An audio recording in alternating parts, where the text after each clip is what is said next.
Hello everybody and welcome back to the Lagoon. Today we're going to be discussing the horror punk rock band Misfits. Now this is going to be an interesting video because it's a combination of a music review as well as Gills stuff. So without further ado, let's begin. So the first thing that I want to show you guys is this really awesome 45 that I have. Now this is not the original, unfortunately. That would be really cool to have. It's a repress of Misfits record EP 45 called Horror Business. Now this is the third single released by the band, and it was released on June 26, 1979 through vocalist Glenn Danzig's own label called Plan 9 Records, and is commonly said to have been inspired by the unsolved murder of Nancy Spungen. And then the B side of this features the song Teenagers from Mars and Children in Heat. Now the single's cover artwork, as you can see, features their iconic mascot, which is the Crimson Ghost from the 1946 serial of the same name series called The Crimson Ghost. And we here at Spooky Fam are very eager to show you that serial on the panel. I know Mercy is very much a fan of Misfits as well, as is the wife. So anyways, this basically is an amazing 45. So if you're looking to get into horror punk, I would recommend you start here. But let's dive in a little to the story of kind of the cool aspect of this 45. So on October 12, 1978, the body of Nancy Spungen was discovered in the bathroom of her room at Hotel Chelsea in Manhattan, New York City. Spungen had been living at the hotel with her boyfriend, Sex Pistols bassist Sid Vicious. Her body was found with a fatal stab wound in her abdomen, and Vicious purportedly owned the knife that made the stab wound in her abdomen. So Vicious was arrested and charged with second-degree murder, and after pleading not guilty, he was released on bail awaiting trial. On the evening of February 1st, 1979, a small group of Vicious friends, including Misfits bassist Jerry Only, gathered to celebrate, his release. And he had a new girlfriend called Michelle Robertson from Greenwich Village apartment. Now, Vicious had undergone a detoxification program during his time in jail at Rikers Island, but at the dinner gathering, Vicious had English photographer Peter Kodak Gravel deliver him heroin. Now, Vicious died of an overdose at some point during the night and was discovered by his mother Ann Beverly and Robinson the following morning.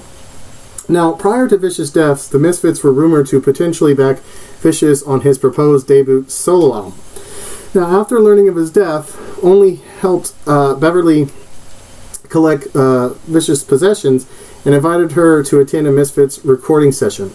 The Horror Business, Teenagers from Mars, and Children in Heat were recorded from January 26 to February 15, 1971 at CI Studios in New York, where the band had recorded their previous debut album, Static Age, a year prior. Beverly attended at least one of the sessions. Writer and vocalist Glenn Danzig insisted that the band record as many tracks as possible during their allotted time in the studio in an effort to save money, which, honestly makes sense.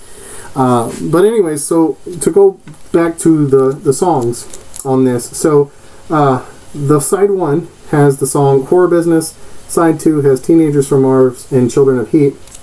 And so while the title track Horror Business contains lyrics such as, "You don't go into the bathroom with me and I'll put a knife right in you," because of such lyrics along with the connections between the Misfits and Vicious, the song is commonly said to have been based on the unsolved murder of Spungen.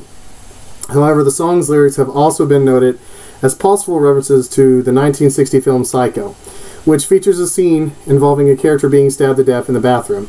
The line Psycho 78, which also appears in the song, has been interpreted as transposing the year in which the film was released, as well as when the film's narrative takes place, to the year that the song was recorded. The line, driving late at night, may also be referenced to Psycho, in which Janet Leigh's character spends a long portion of the film's first act driving through the night before ultimately ending up at the Bates Motel. So what's cool about this, though, is, Misfits, a lot of their songs are based on, horror films, horror comic books, horror novels, or horror characters. Now on the back of this you can see Lon Chaney Jr., the Phantom of the Opera, as well as the band. Now what's cool here is we'll open this, hang on, and this right here has a very, very small print, so I'll have to get this close to my face, but I'll go ahead and show you guys. Back it's blank, but there you go. And so it basically says, on February 28, 1979, the Misfits and a mobile recording unit entered an abandoned haunted house in northern New Jersey. They recorded and left. While mixing the tapes back at New York City studio, strange voices and noises were heard in the background. Note, especially teenagers from Mars. No explanation of these sounds could be given by the band or recording crew. The following tracks of this record are a result of that eerie session. Dave Street. So that's pretty creepy on its own, it's kind of got that forbidden, ghostly recording vibe, and if you play it, you're going to summon the ghost and have all that creepiness happen here. Hang on, let me get this in here. Unfortunately, I don't have an awesome headset to isolate that track, but you can find versions of that online and hear creepy sounds if you want. But at the time of this band's incarnation, Jerry Only was on bass, Bobby Steele on guitar, Joey Image on drums, and of course Glenn Danzig as vocals. I highly recommend getting this. It's not too expensive, especially if it's a reprint, but if you're gonna get the original, you're looking at thousands of dollars there, which would be really awesome. So I want to show off another little cool 45 I have of Misfits, and it's Halloween. Now this is the 5th single by Misfits, and it came out on and was released on October 31st, 1981 on, the same label, Plan 9 Records. 5,000 copies of this single were pressed on black 7-inch vinyl, and some which include the lyric sheet, and this was the first Misfits release to use their famous Monster of Filmland inspired logo, as well as the first to refer to the band as simply Misfits. Now this is not the original. I wish it was. It's cool. But this does, if I'm not mistaken, I thought it was in here. Hang on. It is. It's just hiding. I'll probably just have to take the whole thing out. Yeah, so this does have the cool little lyric sheet of it. So check that out. It's pretty awesome. I love to play this every Halloween, every October. It's just a lot of good fun to have on that. Now this has, its A-side is Halloween, and its B-side is Halloween 2. And pretty much more or less the same song. It's just one is spookier and has creepy Latin stuff, and the other one is normal. So, this was, hang on, yeah, sorry. So this single was the last to include Bobby Steele, and both the songs have been recorded in August 1980 for a planned album.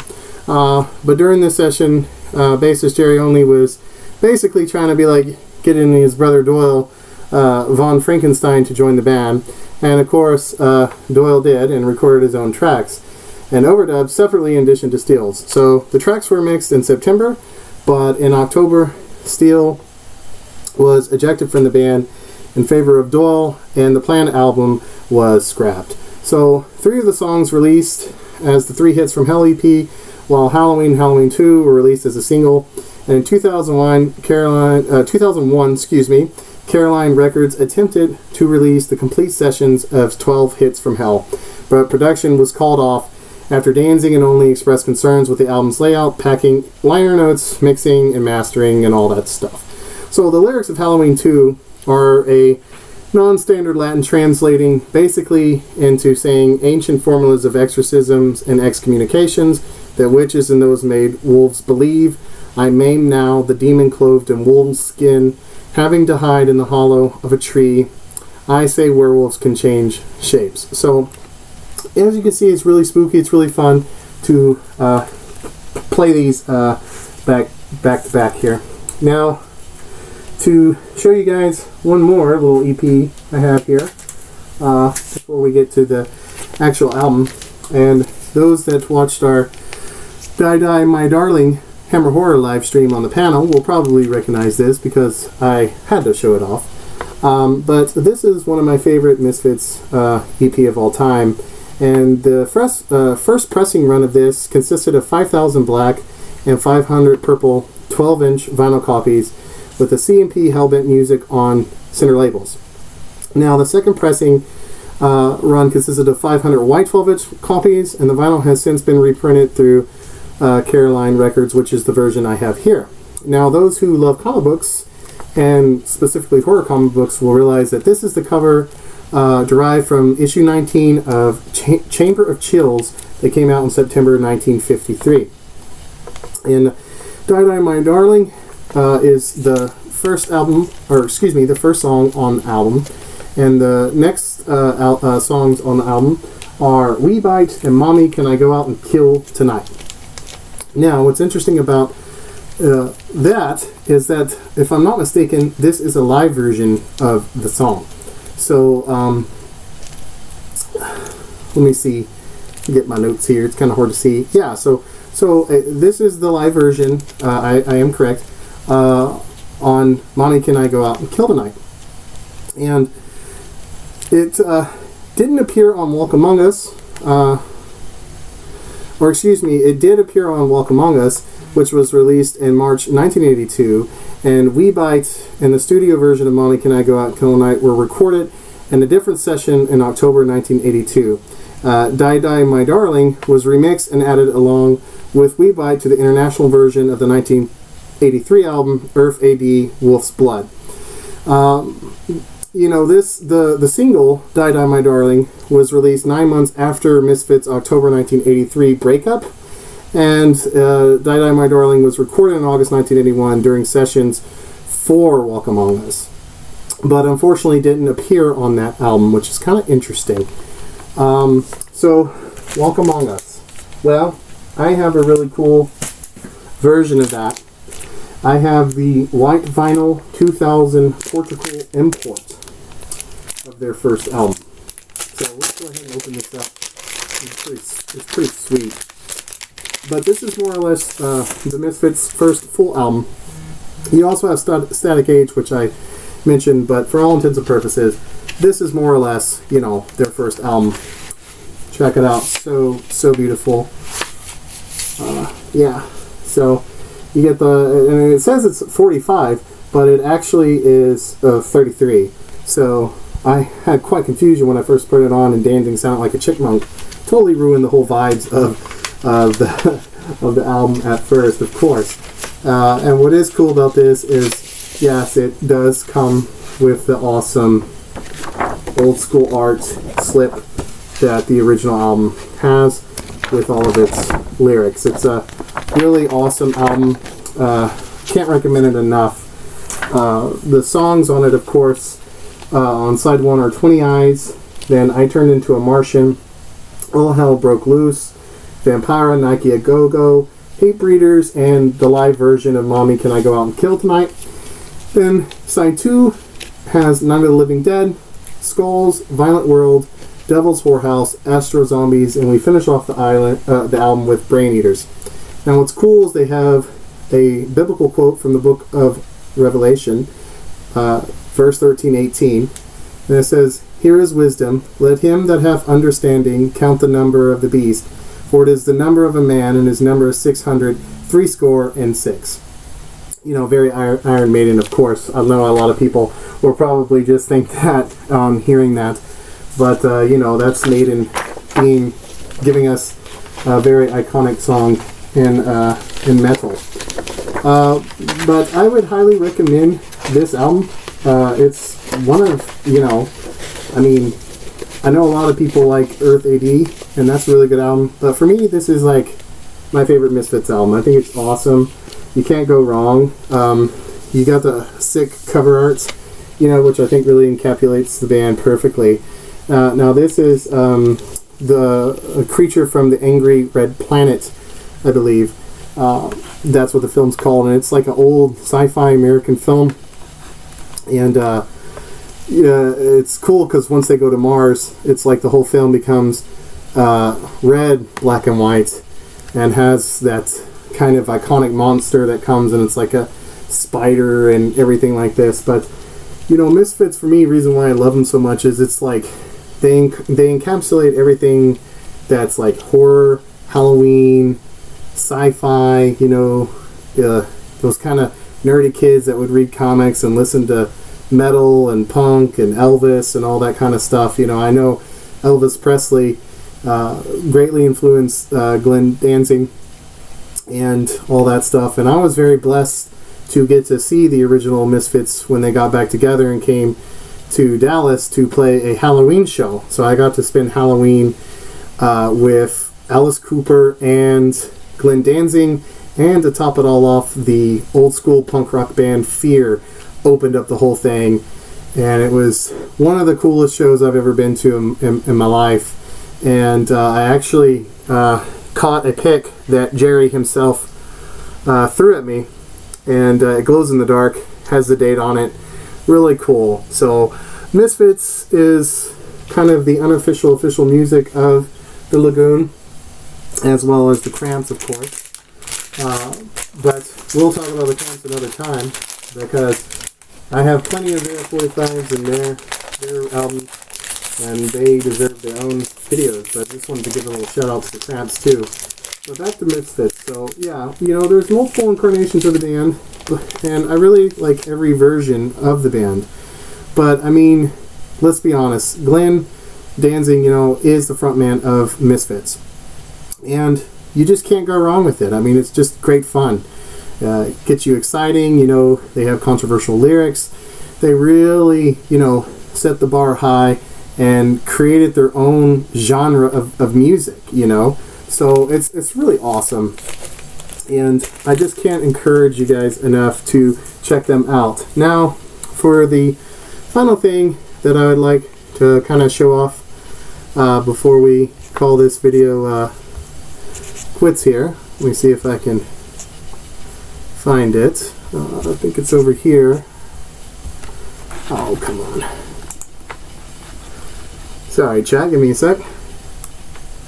Here it is. Alright, so I have this awesome other 45, and it's mainly kind of when, you know, the band fell apart and all that stuff. Well, they kind of had their own thing, right? And Jerry basically covered Monster Mash. Now this is what really got me into collecting like signed stuff, and I know you probably can't see it because of the little thing here. If you look there, I'm sure you can kind of see Jerry's signature. And on the back you have the little skeleton puppets right there. So it's also really cool. Let's go ahead and take out the 45.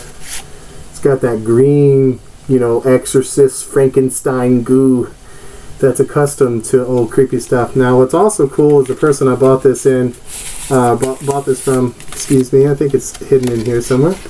Yes, here we go. So really, really, really, really cool. He also set in the tickets that he went to go see the show, and also had Jerry sign that. So pretty cool. It's a little treasure of mine that I greatly admire and love and have in my collection. And just to top it off the rest of this video, you can't go wrong with the Misfits air freshener.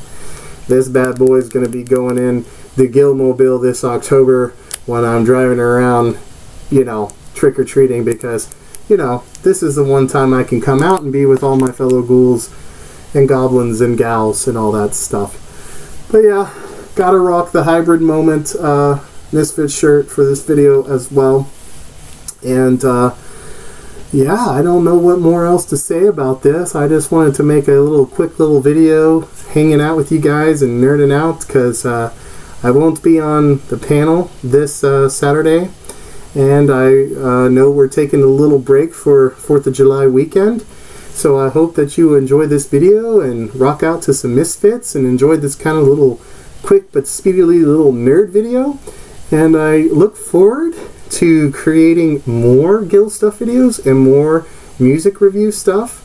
So anyways, let me know, what do you think about Misfits? What kind of period do you like the most from them?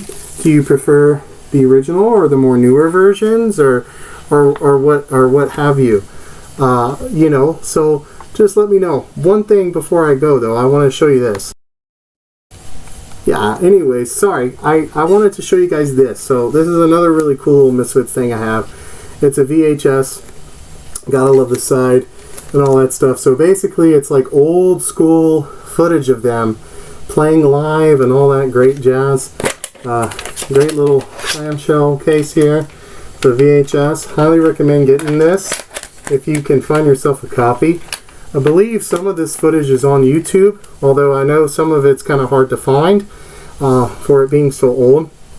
But you get a lot of really cool live footage and kind of fun little Glenn Danzig interviews and stuff like this. So if you're a huge fan of Misfits, I would highly encourage you to check this out.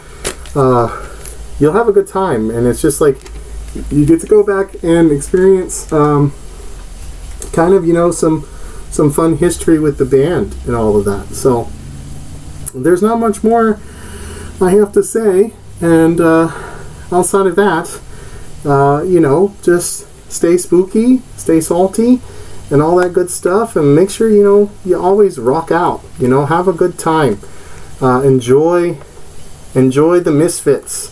You can't go wrong. I promise you won't regret checking out anything I've shown you as far as this video. So until next time, I will see you guys soon. Bye.